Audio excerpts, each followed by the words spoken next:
Sa bayan ng Pilipino, makakating niyo po, alam ko po sa Philippines tayo sa iba't ibang lugar na ating magsamahan na Pilipinas.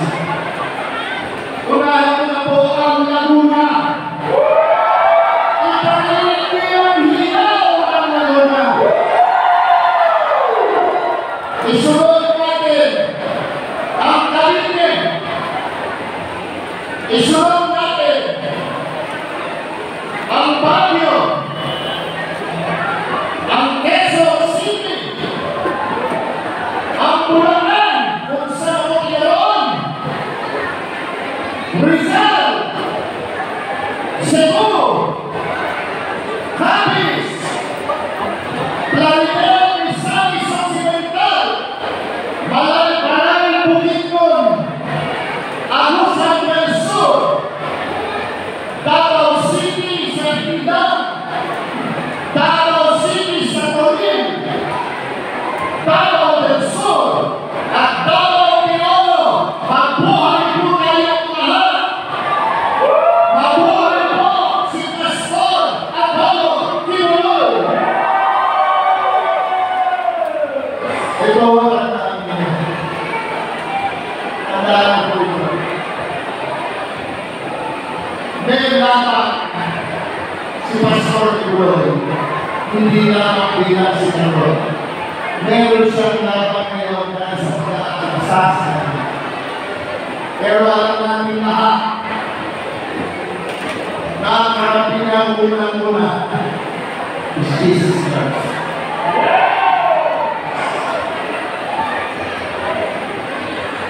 If you dwell in the shelter of the Most High, you will rest upon the shelter of our Savior. I will say of the Lord, He is my refuge and my fortress, my God in whom I trust. Magtiwala naman po tayo sa Panginoon. Tutulungan na si Pastor Kibuloy. Yes! Lahat po tayo ay Kristiyano. Lahat po tayo ay Pilipino. Tulungan natin sa ating mga kasal si Pastor Kibuloy. Kailangan na ang mga kasal natin. Hindi siya dapat husgahan ngayon pala dahil mali yan. Alam mo kung meron ng mga Pastor Kibuloy. Maraming namin siya.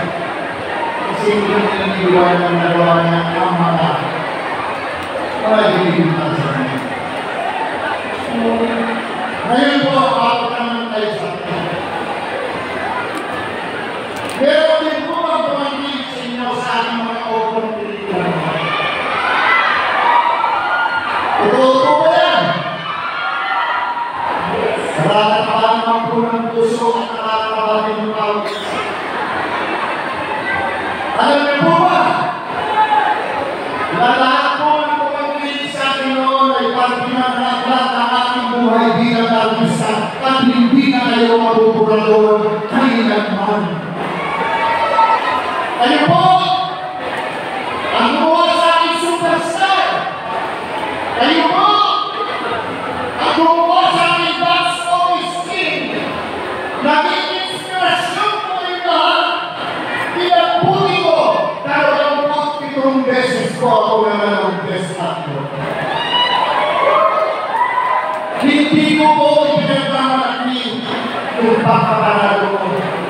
Dahil yan ay binabalik ko lahat kay Jesus.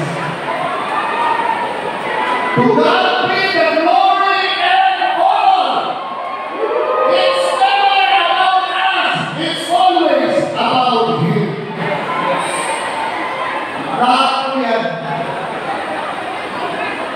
ay hinahagod sa Kanya. Akala ko nagawa ko na ang lahat. Nung mangyari ko po at makasama ko si Senator Bongo na bago na nabilang po ang realidad. Ang realidad ng pagmamalasakit at pagbibigay sa servisyo sa kapwa natin Pilipino. Para po naman yung nakakapis naman sa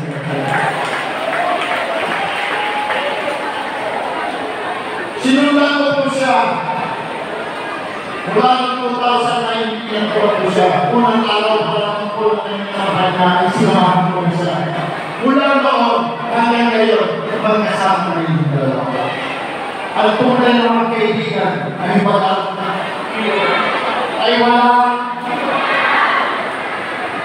Kaya ngayon po, ito iwan ng tao niya.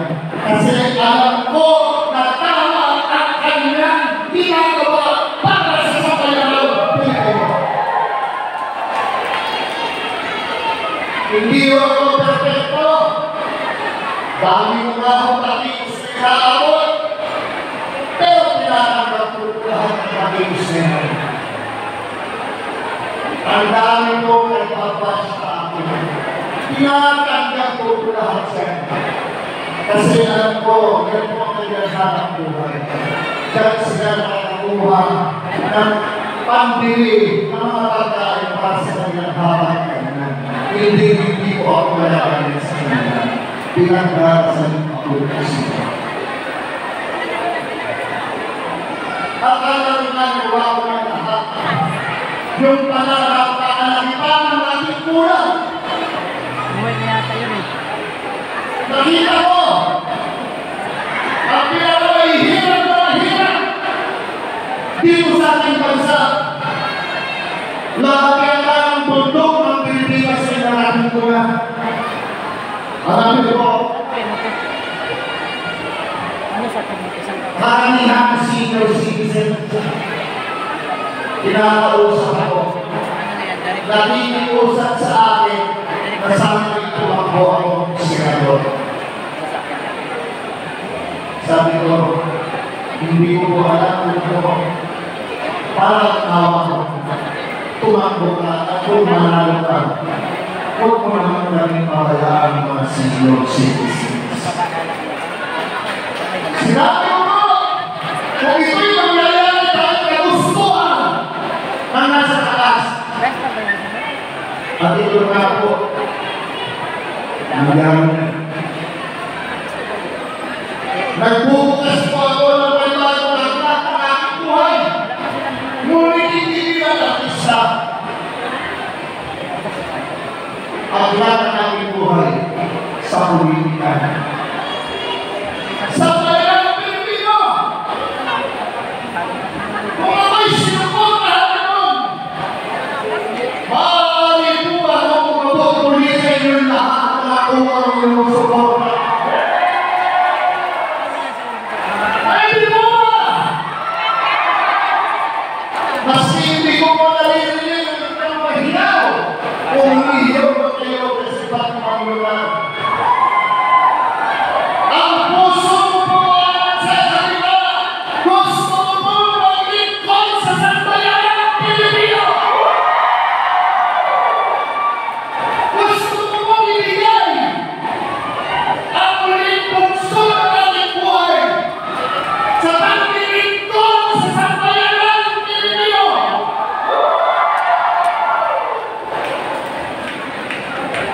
Ang hirap po. Nakita niyo ang puno ng salita nila. Ang gagaling nila. Lalo na po, si Rodan Pinapolieta. Alam niyo po, kanina nagsasalita siya, ako'y lumapit ko sa television. Hinlo na lang, hinlo. Upang marinig siya, upang mapanood siya, dahil pag siya'y nagsalita, galing sa puso niya. Ang ipinaglalaban lang ni Mark Correa at ang buong Philippine State ay ang tama, walang mali. Dahil kailan, wala kaming hirus sa tao, maski ngayong pinakalit na. Oo, bumibili kami lahat ng suka. Kung yun ang tingin sa akin, suka. Dahil sa akin yan, ako, sarap ng suka. Di ba? Susuka rin kayo.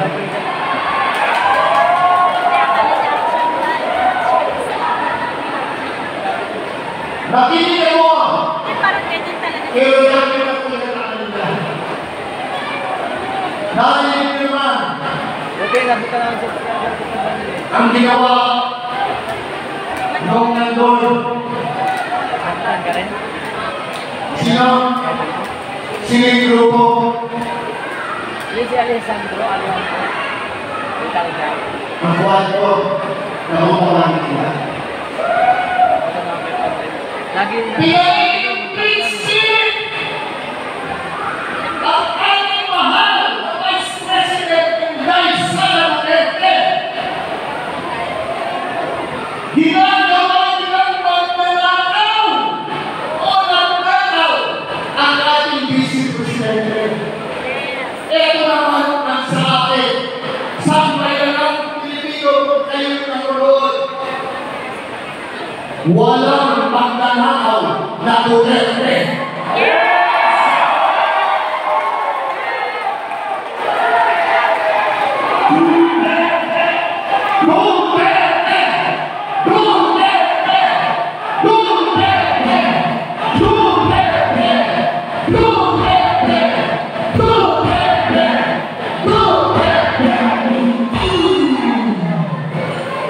Mula sa dating Pangulong Rodrigo Duterte, pati na kay Kong Pulong Duterte, pati na kay Leo Pastel Duterte, lalo na kay Bibi Inday Sara Duterte, wala pong magnanakaw dyan.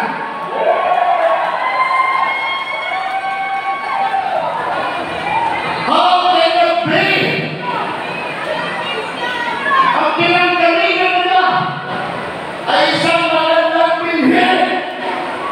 Ang pinanggalingan nilang ugat na nananaligtay sa kanilang buhay, sa kanilang katawan, ay ugat ng dating Pangulong Rodrigo Roa Duterte.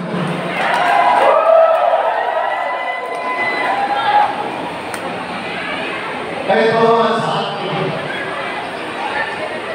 pwede naman makiusap sa inyo lahat. Sambayan ng Pilipino, pwede mo ba hanggang full strength tayo Pilipino? Totoo ba yan? Totoo ba yan kami sa puso tayo? Tandaan nyo, ang laban namin, bunyahan. Ang amin po na ito kasi yan, Mr. Robert, gusto ko pong ibalik ang naiwan ng laban before the President Rodrigo Duterte sa aspeto.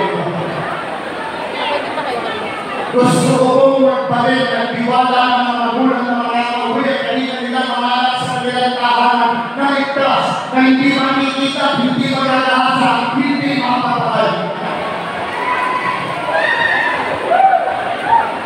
Si Tigong lang po ang gumawa niyan. Kasama si Pagano Salato, Roman Paco Penarosa.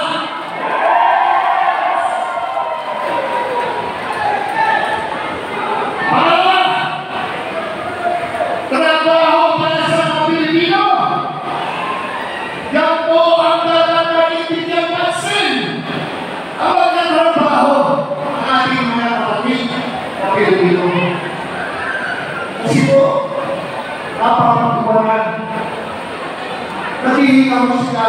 Ang gusto lang nila sa hanap buhay ko. Sa hanap buhay ko ng mga kasama. Para magpagulid namin ang Panginoon. Kung hindi tayo Pilipinos, kung hindi tayo nagawa ng batas, matibay ng batas, para sa mga Pilipino na magtatrabaho, ano na mangyayari sa Pilipinas? Ano na mangyayari?